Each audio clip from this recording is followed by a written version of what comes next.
Alors, bonjour les amis. Cette semaine, on parle sur la portion Teruma. C'est une des portions les plus fortes qui existent et spécialement dans le Zohar, c'est relié, si vous voulez, à une énergie de famille, âme sœur. Donc, c'est vraiment la portion à qui, comment, avec laquelle ça serait bien de connecter, OK? Mais il y a beaucoup des aspects dans cette portion-là. Et dans l'histoire, techniquement, il y a la demande de toutes les Israélites de partager de leur argent pour leur bien pour pouvoir construire le temple. Le temple, c'est quoi le temple? L'endroit dans lequel la lumière divine existera comme un conteneur physique. Mais on comprend très bien et très vite, et dans le Zohar et dans les explications du Rav, Keren, Michael et Monica, qu'en fait, on ne parle pas sur le temple. On parle que chacun d'entre nous, on est le temple, qu'on veut que la lumière du Créateur sera à l'intérieur de nous. C'est dit que le temple lui-même, quand les personnes venaient au temple, il y avait une énergie de guérison, il y avait une énergie d'amour, de protection là-bas, une énergie de changement. Mais cette lumière, on n'a pas besoin aujourd'hui, il n'y a pas de temple, on n'a pas besoin d'aller au temple. Cette énergie, on veut l'avoir à l'intérieur de nous sans arrêt. OK? Qu'on puisse vraiment avoir cette énergie, cette capacité de changer, cette capacité de guérir, cette capacité d'aimer, être entouré avec la protection. On veut avoir cette force avec nous constamment. Mais pour pouvoir que ça se passe, on veut avoir de l'aide de Michael Berg. Encore une fois, je vous suggère vraiment et profondément d'écouter les classes d'origine sur Kabbalah.com. Beaucoup de ces classes-là, ils sont déjà sous-titrées en français. Donc, vous êtes les bienvenus d'essayer par vous-même. Mais je voudrais lire dans le Zohar le verset 39 dans la portion Trouma. Je lis dans l'araméen vraiment pour que ça crée un pont entre notre compréhension, notre logique et notre âme. Parce que qu'est-ce qu'on veut comprendre, c'est pas rien qu'avec le cerveau, avec les cinq sens, mais vraiment faire bouger quelque chose à l'intérieur de nous pour que, à partir de là, les choses vont être encore plus différentes, mieux. ומנה, ומנה ידען דהה קדוש ברוך הוא את רעי בי ושווה מדורי בי. כד חמינן דרעותה דהוא ברנש למרדף ולהשתדליו תרד הקדוש ברוך הוא בליבה ובנפשה וברעותה ודאי תמן ידיען שריה בי שכינתה. כדן בעינן למקני ההוא ברנש בכסף שלים. להתחברה בהדי ולמילף מיני ועל דם קדמיה הבו אמרי וקנה לך חבר באגם שלים באי למקני לי בגין למזכה בשכינתה עד הכה באי למרדף בתר זכאו למקני לי. Vous avez tout compris, n'est-ce pas? Ok.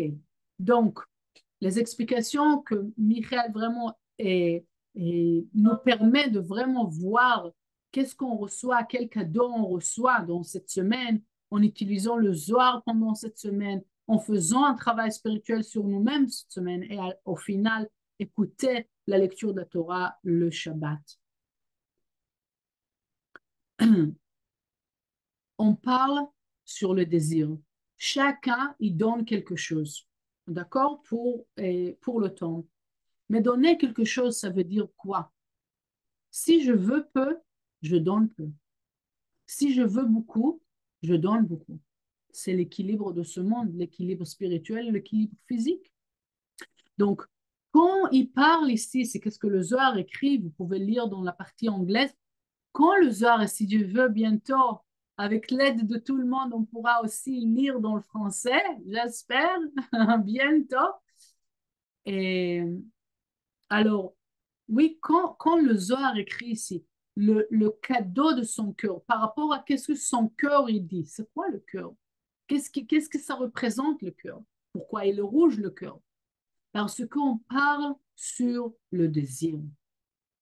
Beaucoup de fois, on donnera peu, mais pas par rapport peu par rapport au global, peu par rapport à nous-mêmes, d'accord? On donnera peu parce qu'on ne veut pas beaucoup, parce on a peur de recevoir, parce qu'on ne pense pas qu'on est capable de recevoir. On a ceux d'entre vous que vous avez écouté la classe sur le désir, et peut-être on fera un autre, mais un désir, il faut le faire grandir constamment. Pourquoi faire? Donc, le Zohar explique. Le désir qu'on a normalement, il est très petit. Pourquoi? Parce qu'il reste dans le cadre physique. Je veux tant d'argent, je veux avoir un succès au travail, je veux avoir mon âme sœur. Ça reste dans le cadre physique. Le cadre physique, il est limité. Le cadre physique, il est l'aspect le plus bas de la lumière éternelle. Et si je veux rien que ça, je me connecte rien qu'à cette partie qui est tellement basse de la révélation de la lumière. Alors, combien je reçois et quelle qualité de plénitude que je pourrais recevoir, ça dépendra de la qualité de mon désir, plus de la qualité de mon partage. Mon partage représente mon désir, tout le temps par rapport à moi-même, oui, tout le temps par rapport à moi-même. Mon partage représente mon désir. Si je m'y mets à fond de partager aussi, ici, il y a un équilibre en partageant, pas plus. À chaque fois, on doit partager dans un sens qui est équilibré avec le reste de qu'est-ce que j'ai, de qu'est-ce que je suis capable. Ok? Je partage, je fais un effort à part de partager. Ça veut dire que je grandis mon désir. Je veux plus. Quand je veux, et à chaque fois, je partage plus, donc j'ai un désir qui est plus grand, etc. On arrive à quoi? On arrive avec ce changement de désir, on pourra obtenir un désir qui est beaucoup plus haut. Qu'est-ce que ça veut dire un désir plus haut? C'est un désir qui me permet de recevoir la lumière dans sa forme plus souche, ok? Dans sa forme plus originelle. Donc, si on a parlé tout à l'heure sur la forme la forme la plus basse, déjà, elle a une certaine forme.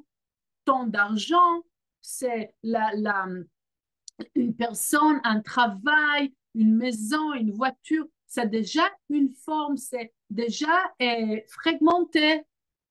Mais quand mon désir, donc mon partage et ensuite mon désir, il grandit et il devient beaucoup plus pur et beaucoup plus élevé, qu'est-ce qui va se passer? Aussi, les choses que je recevrai, ils vont être plus pures et plus élevées, plus proches à l'origine. Qu'est-ce que ça me donne? Ça me donne la possibilité d'utiliser parce que quand c'est fragmenté déjà, c'est fait, c'est exact. Mais quand je pars sur une énergie plus haute et plus souche, ça veut dire que de cette énergie-là, je peux faire beaucoup plus de choses. C'est là-dessus qu'on parle. Si je me connecte à une énergie beaucoup plus haute, ça veut dire que je reçois quelque chose qui est plus pur. Ça veut dire que je suis capable de faire avec cette énergie-là beaucoup plus de choses. Si c'est beaucoup plus d'argent, si c'est une abondance, et pas forcément une certaine somme, si c'est avoir un amour qui grandit, si c'est avoir une réussite dans ma connexion avec moi-même, avec la connexion avec les autres, une communication qui est beaucoup plus pure, pas rien que le travail ou la voiture qui est fragmentée, mais plutôt quelque chose qui va, qui va nourrir plus d'efforts dans notre vie, qu'on ne sera pas limité. On veut tout, on ne veut pas tout encore. C'est pour ça qu'on ne partage pas tout, c'est pour ça qu'on n'a pas un désir pour tout. Parce qu'on se dit, ah, j'ai assez, je suis content avec ce que j'ai. Je ne peux pas faire plus, je ne suis pas capable de faire plus, je ne sais pas faire plus. Il n'y a pas, je ne peux pas. Vous connaissez cette phrase. je veux pas. Si je veux pas, je peux pas. Et si je veux pas assez, et si constamment mon désir ne grandit pas, qu'est-ce qui va se passer? Mon désir, il va rester petit, fragmenté. Aussi, qu'est-ce que moi je pourrais faire? Ça va être limité. Parce que si je me nourris d'une énergie fragmentée, d'une énergie limitée, c'est qu'est-ce que je peux faire? Donc, pour pouvoir faire plus, influencer d'une manière beaucoup plus pure, beaucoup plus importante, avec un impact qui est plus important dans ce monde, que chacun d'entre nous, on est capable de le faire. J'ai besoin de constamment grandir mon désir, vouloir plus, constamment. Oui, vouloir plus d'argent, vouloir l'amour plus pur, vouloir la communication est propre avec les gens, d'avoir la protection plus haute, tout le temps vouloir plus. Mais chaque fois se souvenir, pour pouvoir avoir plus, je dois vouloir plus et d'une manière plus haute, d'une manière plus pure. Et pour pouvoir vouloir plus haut, je dois partager d'une manière plus pure et dans un sens plus profond du partage. Pourquoi je partage?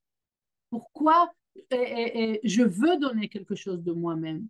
Le temps, l'argent, mes qualités. Pourquoi je fais ça? Qu'est-ce qui me bouge à faire ça? Ce n'est pas une obligation de rien du tout, sauf ouvrir mon désir. Ouvrir le désir pour que je puisse recevoir beaucoup plus. Pourquoi? Parce que je peux influencer d'une manière plus forte et plus intensive ma vie et le monde entier. OK? Voilà. Donc, je vous souhaite une semaine qui soit plus concentrée, avec beaucoup plus de clarté. Pourquoi, pourquoi vous partagez? Combien vous voulez partager? Qu'est-ce que vous voulez partager? Et de là, se poser la question, basée aussi sur le cours qu'on a fait sur le désir la semaine dernière. Qu'est-ce que je veux dans la vie? Je veux rien que les petites choses de la vie. Je veux continuer à prendre de la vie ou il serait temps de recevoir la totalité de la lumière, de recevoir la lumière qui soit à côté de moi tout le temps.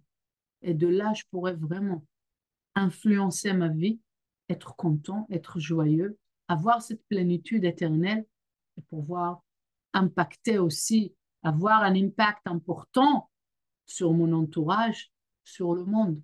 Le monde, il a besoin. Il a besoin plus de miséricorde, il a besoin plus d'amour, il a besoin plus d'unité, il a besoin de plus de beauté, un sens qui est âme, qui est spirituel, qui est éternel, qui est vie, qui est la vie. Chacun d'entre nous, on peut faire ça, mais il faut plus à être plus juste, plus exact avec nos actions, notre conscience et notre étude pour pouvoir vraiment arriver à créer un changement aussi autour de nous. Voilà, je vous souhaite une très belle semaine.